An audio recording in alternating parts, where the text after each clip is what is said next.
बहुत समय पहले की बात है। मुंबई शहर में एक अनीता नाम की लड़की अपनी माँ रीता और अपने पिता किशोर के साथ ही रहा करती थी। अनीता के पास किसी चीज की कोई कमी नहीं थी। वो बहुत अमीर थी। उसके पिता शहर के सबसे बड़े वकील थे और उसकी माँ एक ऑर्गेनाइजेशन की मालकिन थी। अनीता को अपने पैसों और जमीन जायदाद पर बिल्कुल भी घमंड नहीं था। वो सभी के साथ मिलजुल कर ही रहती थी। अनीता मुंबई के सबसे बड़े स्कूल में पढ़ा करती थी। क्योंकि अनीता बहुत ही अमीर और सुंदर थी, इसलिए सभी लड़कियां उसकी दोस्त बनना चाहती थीं। अनीता दिखने में बहुत ही खूबसूरत और एक समझदार लड़की थी। अनीता की माँ रीता ने अपनी बेटी पर कभी भी ध्यान नहीं दिया। वो हमेशा अपने दोस्तों के साथ किटी पार्टियां करती, क्लब जाती और अपना जीवन बहुत एंजॉय करती। रीता को अपने घर परिवार का बिल्कुल भी ध्यान नहीं था। वो ऐशो आराम से जीती थी और कमाए हुए पैसे शान शौकत में उड़ाया करती थी और महंगी महंगी चीजें खरीदा करती थी। एक बार अनीता अपने पिता के साथ घूमने के लिए जाती है। अनीता के पिता अनीता को मेला घुमाने के लिए ले जाते हैं। मेले में पहुंचकर अनीता मेले की दुनिया में खो जाती है और वो अपने पिता से अलग हो जाती है। क्योंकि अनीता भी बहुत छोटी थी, इसलिए वो अपने पापा को नहीं ढूंढ पाती और वो चलते चलते एक गंगापुर नाम के गांव में पहुंच जाती है। गांव पहुंचकर उसे एक बूढ़े दादा मिलते हैं। अनीता उन बूढ़े दादा से कहती है, दादाजी, मैं यहाँ पर पास में ही मेला घूमने आई थी और मेला देखने के चक्कर में मैं अपने पिताजी से अलग हो गई। अच्छा बेटी, तुम कहाँ से आई हो? मैं मुंबई शहर में रहती हूँ, लेकिन मेरे पिताजी मुझे गांव में मेला दिखाने और घुमाने लेकर आए थे। मुझे लगता है कि वो मुझे छोड़कर वापस चले गए हैं। ऐसा कैसे हो सकता है भला बेटी? कोई माँ बाप अपनी बेटी को कैसे छोड़कर जा सकते हैं? पता नहीं मुझे, पर मैं अब उन्हें ढूंढना भी नहीं चाहती हूँ। दादाजी, आप अकेले रहते हैं क्या? हाँ बेटी, मैं घर में बिल्कुल अकेला ही रहता हूँ। मेरा एक पीयूष नाम का बेटा था, जिसे मैंने अपनी पूरी जमा पूंजी लगाकर पढ़ाया लिखाया था। वो पढ़ लिख कर अब इंजीनियर बन गया है और विदेश में ही रहने लगा है और मुझे यहीं छोड़कर चला गया। और तो और मुझे एक भी दिन देखने तक नहीं आया बेटा। दादाजी, आपका बेटा कितना बुरा है और आज भी आप अपने बेटे के वापस आने की आस लगाकर बैठे हैं। दादाजी, अगर आप बुरा न माने तो क्या मैं आपके साथ रह सकती हूँ? बेटी, मुझे तुम तो बहुत अच्छे घर से लगती हो। क्या तुम मुझ गरीब के साथ इस कुटिया में रह सकती हो? दादाजी, मैं हमेशा से ही ऐसा ही जीवन जीना चाहती थी। इसके बाद अनीता उन बूढ़े दादा के साथ ही रहने लगती है। अनीता दादा के साथ मिलकर गांव में जंगल से फल तोड़कर लाया करती थी और दादाजी के साथ बाजार में जाकर उसे बेचा करती थी। ऐसे ही दिन बीत रहे थे। अनीता को दादाजी के साथ रहना बहुत अच्छा लगने लगा और वो अपना पुराना जीवन भूल चुकी थी। अनीता को दादा के साथ जाकर फल तोड़ने में बहुत ही मजा आता था। फिर एक दिन अनीता दादाजी से कहती है, दादाजी, ये फल कितने मीठे और रसीले हैं, आप भी खाकर देखिए। बेटा, बचपन में मैंने बहुत फल खाए हैं। अब तो मेरे दांत ही नहीं रहे जो मैं तुम्हारी तरह फल खाकर इनके मजे ले सकूं। आप खा नहीं सकते तो क्या हुआ, आप इसका जूस बनाकर तो पी सकते हैं ना। ये कहते हुए अनीता अचानक से रुक जाती है और उसे याद आता है कि वो अब गांव में रहने लगी है। जहाँ पर जूस बनाने के लिए कोई भी मशीन नहीं है। एक दिन अचानक से दादाजी की तबीयत बहुत खराब हो जाती है और उन्हें इलाज की जरूरत पड़ती है। दादा और अनीका मिलकर उतने ही पैसे कमा पाते थे जितने कि एक दिन में खर्च कर लिया करते थे। उनके पास कोई भी जमा पूंजी नहीं थी। कुछ दिन तक अनीका अकेले ही फल तोड़कर बेचने जाती है, लेकिन दादा की देखभाल करने के लिए उसे घर पर ही रहना पड़ता है। तभी अनीका के मन में सिलाई करने का आइडिया आता है और अनीका अपने कमाए हुए पैसों से एक सिलाई मशीन ऑर्डर कर देती है। कुछ ही घंटों में अनीका के पास सिलाई मशीन पहुंच जाती है। अनीका ने अपने बचपन में अपने घर की एक नौकरानी से सिलाई सीख रखी थी। अनीका को छोटा मोटा कपड़ा सिलना आता था। अनीका घर पर ही रहकर सिलाई करने लगती है। धीरे धीरे करके अनीका का हाथ सिलाई मशीन पर बिल्कुल परफेक्ट बैठ जाता है और वो अच्छे अच्छे कपड़े सिलने लगती है। धीरे धीरे अनीका के पास कुछ कस्टमर्स आने लगे थे और अब उसकी अच्छी खासी कमाई होने लगती है। धीरे धीरे अनीका बहुत सारे पैसे इकट्ठे कर लेती है और उन पैसों से अपने दादाजी का इलाज करवाती है।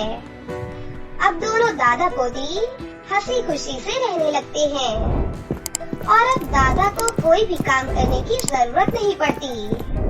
अनीका दादाजी का बहुत अच्छे से ध्यान रखती है। ऐसे ही कुछ साल बीत जाते हैं। अनीका के दादा की अब उम्र हो गई थी, इसलिए अब उन्हें इस दुनिया से जाना था। जाते वक्त अनीका के दादा अनीका से कहते हैं, बेटी अब मुझे दुनिया से जाना होगा। तुम्हें तो पता ही है कि दुनिया में जो भी आया है उसे एक ना एक दिन यहाँ से जाना ही होगा। जाने से पहले मैं तुम्हें कुछ देकर जाना चाहता हूँ। मेरे पास एक जादुई सिलाई मशीन है। मैं जानता हूँ कि तुम्हें सिलाई करना और गरीब लोगों की सहायता करना बहुत पसंद है, इसलिए मैं तुम्हें ये जादुई सिलाई मशीन देना चाहता हूँ।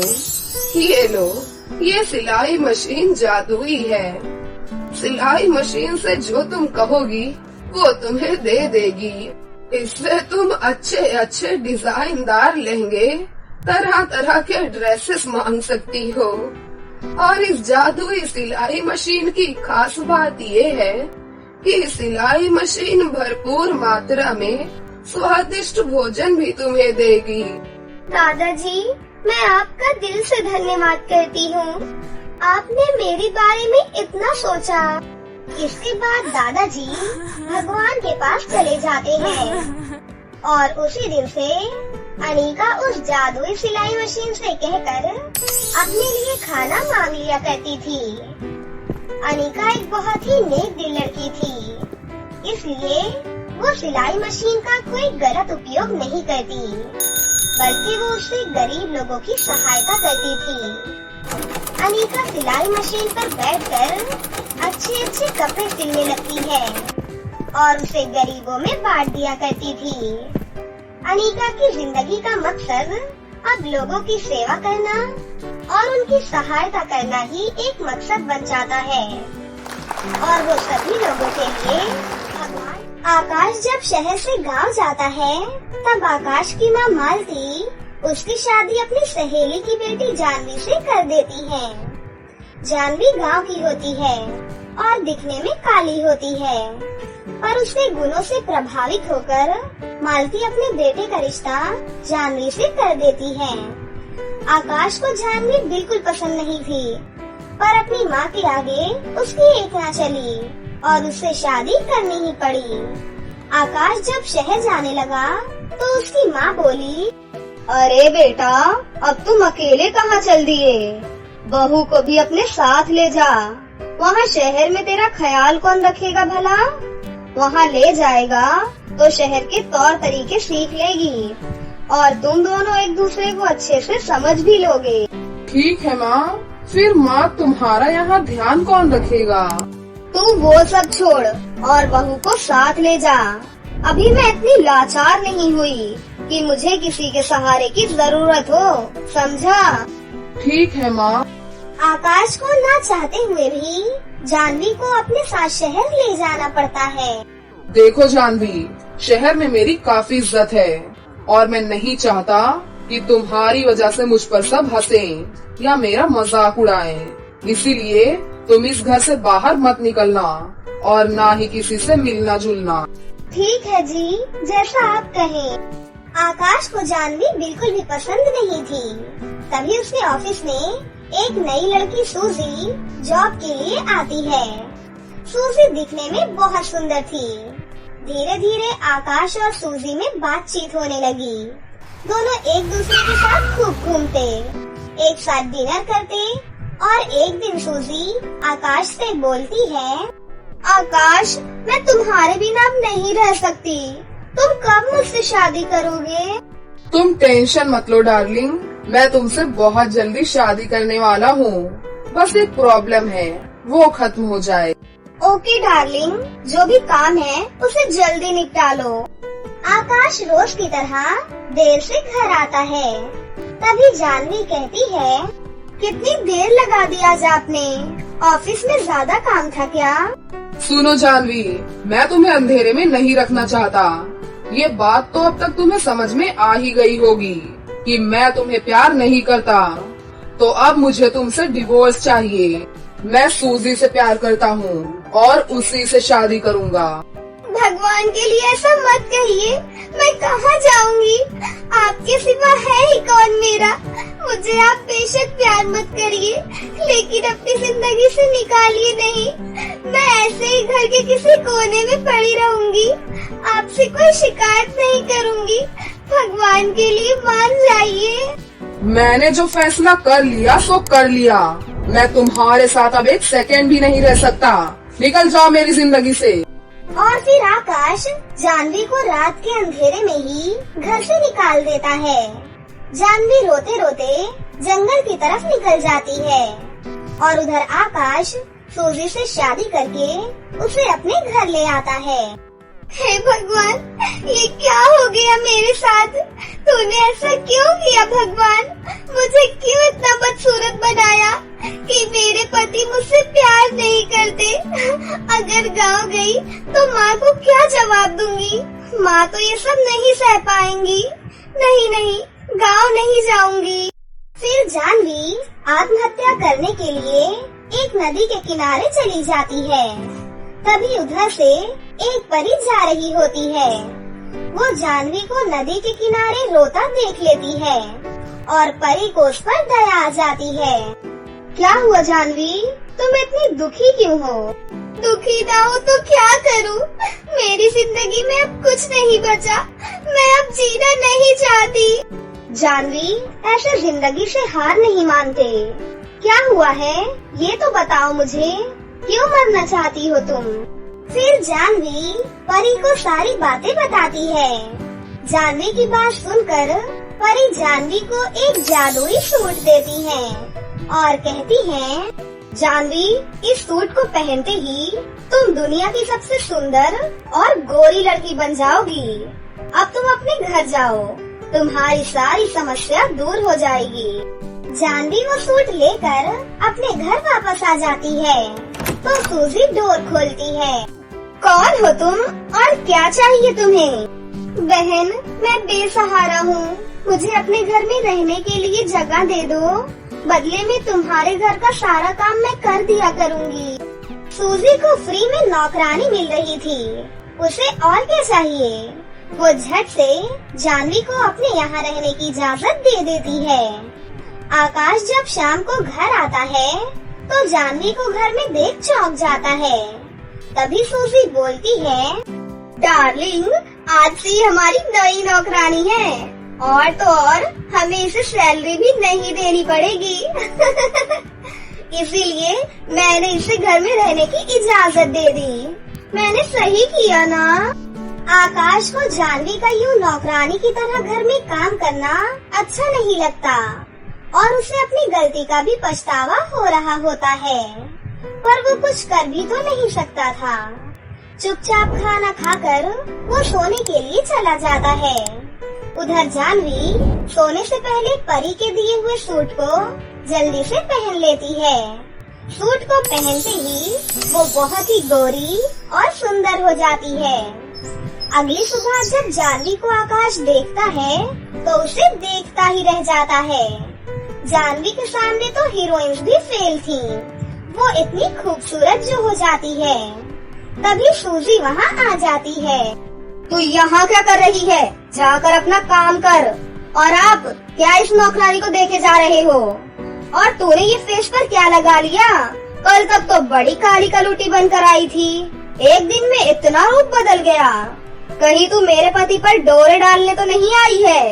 आकाश कुछ बोलता कि तभी एक आदमी पुलिस को लेकर वहाँ आता है और बोलता है, इंस्पेक्टर साहब, पकड़ लीजिए इस धोखेबाज औरत को।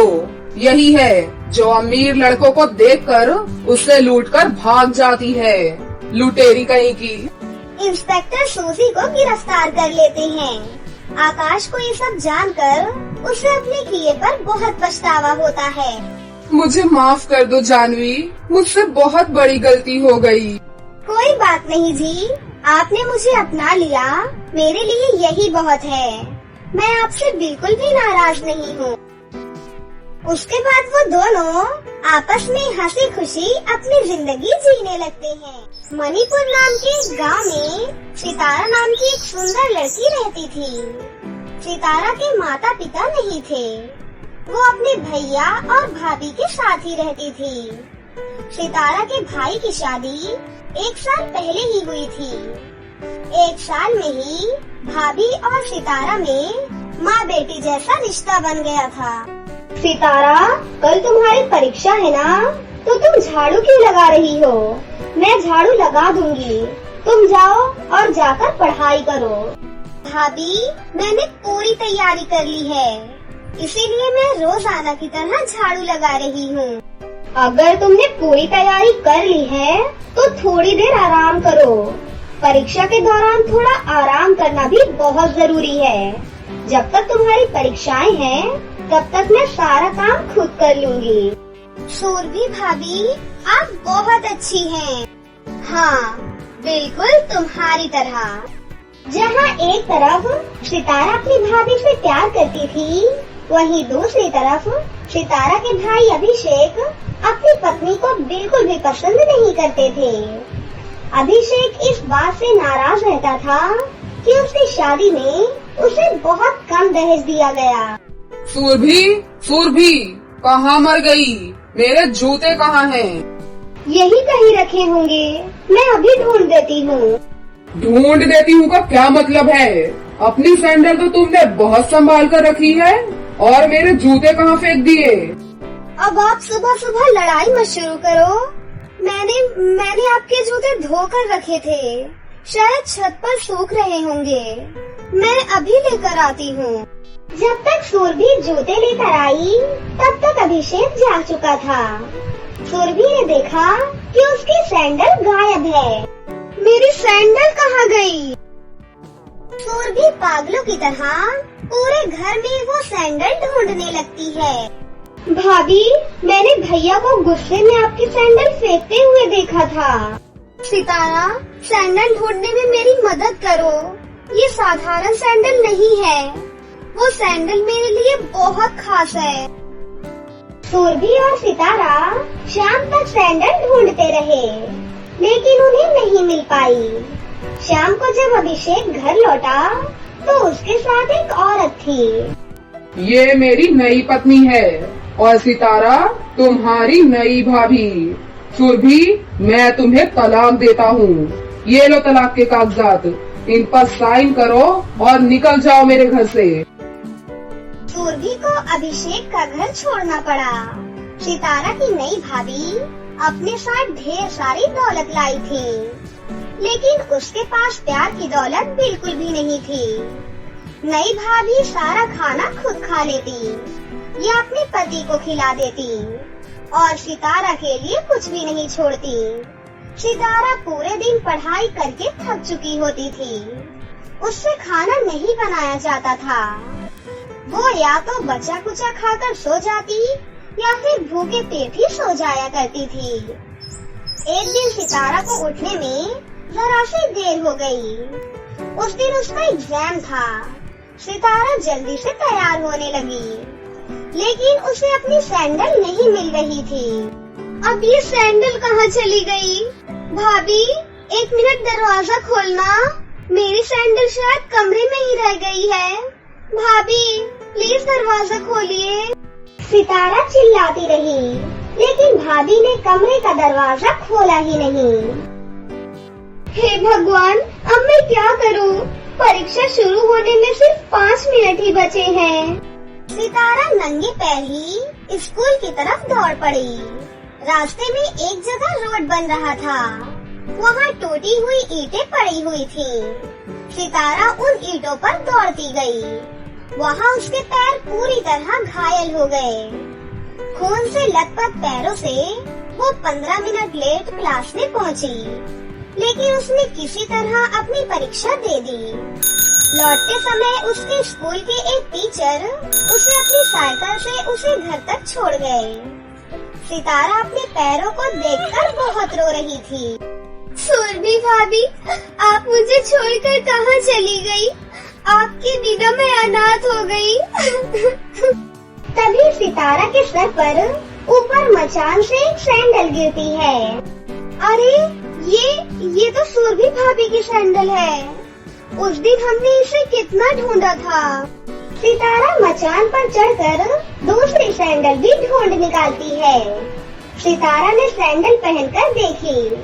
घायल होने की वजह से उसे बहुत दर्द हो रहा था, लेकिन किसी तरह उसने सैंडल अपने पैरों में डाल ली। सैंडल पहनते ही सितारा को महसूस हुआ जैसे उसके पैरों में घाव है ही नहीं। सितारा ने सैंडल उतार कर देखा। उसके पैर पूरी तरह से ठीक हो चुके थे। सितारा की नई भाभी ने ये सब कुछ देख लिया। अच्छा, तो इससे कहीं से जादुई सैंडल मिल गई है। कोई बात नहीं, इन्हें मैं तोड़ फोड़ कर फेंक दूंगी। सितारा जब नहाने के लिए वहाँ से चली गई, तो उसकी भाभी उसके कमरे में पहुँची। अरे, ये सैंडल तो बहुत ही सुंदर है। तोड़ने से पहले एक बार सैंडल पहन कर देख लेती हूँ। भाभी ने जैसे ही सैंडल पहनी, उसके पैर पूरे घाव से भर गए। ये क्या हो गया? ओह, मेरे पैरों में इतने घाव कैसे हो गए? अभिषेक अपनी पत्नी को जल्दी से हॉस्पिटल ले जाता है। चिंता मत करना सितारा, जब वापस लौटूंगी तो तुझे खूब पीटूंगी। सितारा ने जैसे ही जादुई सैंडल पहनी और कहा, हे जादुई सैंडल, मुझे सुरभि भाभी के पास पहुंचा दो। पलक झपकते ही सितारा सुरभि के पास पहुंच गई। दोनों लोग एक दूसरे से मिलकर बहुत ही ज्यादा खुश हुए। सितारा सुरभि को घर की सारी परिस्थिति और जादुई सैंडल के बारे में सारी बातें बताती है। ये जादुई सैंडल मुझे एक रानी परी ने दी थी।